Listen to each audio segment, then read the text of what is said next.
Testing one, two, three. Bismillah Rahman Rahim. This is Engineer Masood Akhtar Kiani, and as usual, today we have the technical session number 171, and our title is today Cranked Bar Used in the Concrete Slab, RCC Slab. So, before going ahead, I would like to request you to subscribe the channel, press it, like it, in order to press the bell icon in order to reach the next video with the easy access. So, as we discussed in the previous videos about the different types of the material, so this material engineer official channel where all the 170 videos are on board with the different subjects.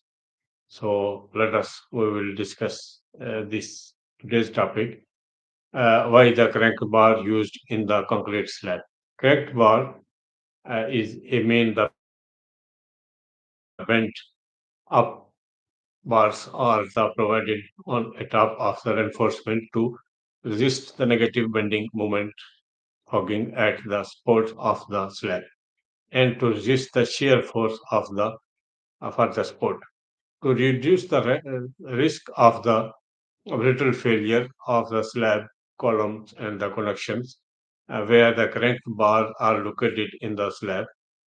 Crank bar bend up bars in a slab construction, and it is a continuous support of the cranks bars bend up and at the 0.25 uh, and 0.25 in the length distance on each side of the central line at the support of the parallel bars where it's already placed.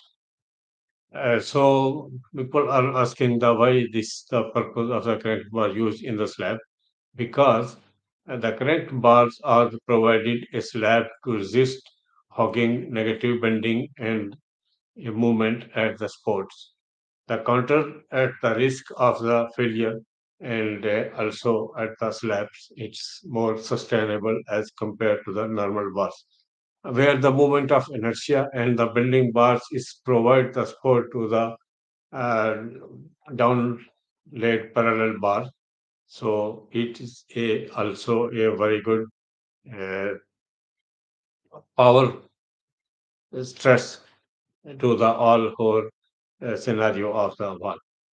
So the crank bar shaped is the crank, it is up and length and also down, and the uh, forces acts on the parallel bar. It is distributed, and definitely it's provide a more distribution of the weight, and the force can increase overall the structural stability of a building or a structure.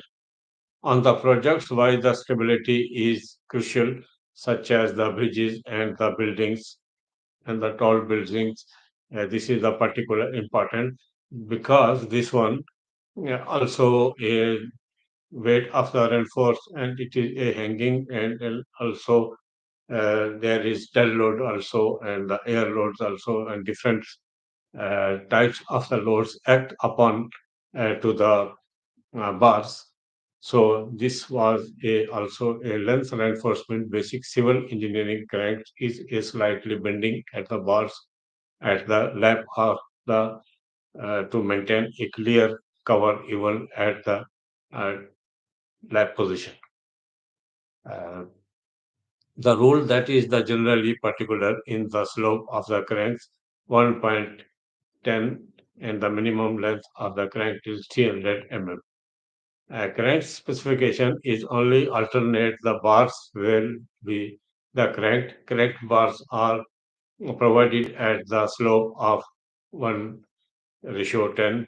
Crank bar also it can be provided the at least 300 mm length where it's according to the structural design of the bars of the roof slabs is can be followed accordingly. Cranes bar will be provide the different angles such as the 45 angle and the 30 30-degree and the 45-degree based on the beam length.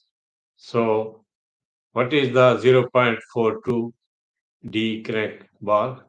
0.42D is a crank bar bent up bars cutting in the length.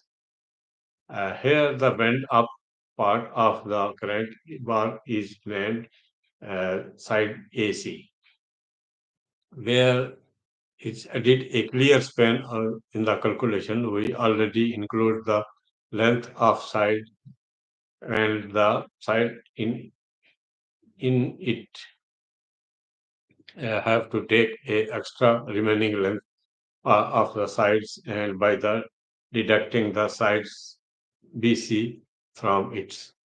So, so the crank bar also bend up bears and to provide on a top of the reinforcement to resist the negative bending, the movement of hogging at the support of the slab. The resistance that the shear force at the support is to reduce the risk of the brittle failure of the slab columns and the all other the connections. The minimum length is a generally particular is that the 1.10 and minimum the length is current 300 as we discussed. So clear span, two numbers, and the development length is also two number plus the extra crank length also is minus the two numbers and into 90-degree bend and plus four numbers into 45-degree bend. So this bend it will become adding to the uh, uh, bar bending schedule and the mostly the structural drawing and whatsoever it is. So reinforcement bars, why we will provide this slab beams also. The reinforcement bar and provide and the resistance of the positive sagging movement created in the reinforced concrete to withdraw the negative movement hogging and the shear stress. A top reinforcement and the crack bars are provided to near the support as shown in the figure. If all the bars are the straight and there is no zigzag and the crank shape is not there, so definitely the load it will all the load will be the in the hanging load and it will affect to the structure. But in the shape of the cranks, the load is distributed in the different angles and the crank also is take some load as we discussed the uh, for the parallel load and the sagging also created in the force reinforced concrete. So definitely is it is the a very sophisticated and the crucial information to take the bending moment and also to take the stress and to bear the stability of the reinforced bar for the slab movement because the slab is always distributed load in the length and width and the as compared to the beams and the other columns also. There beams and column, this is not a bending, but it's another shape and the another atmosphere and another scenario. But the current in the slabs, it's a must. So we should go according to the approved structural drawing and the uh, uh, design recommendation in order to make our structure in a realistic and durable. So this was the briefing about the connect bar, and in next video we will see each other with another subject. So thank you very much and have a nice day.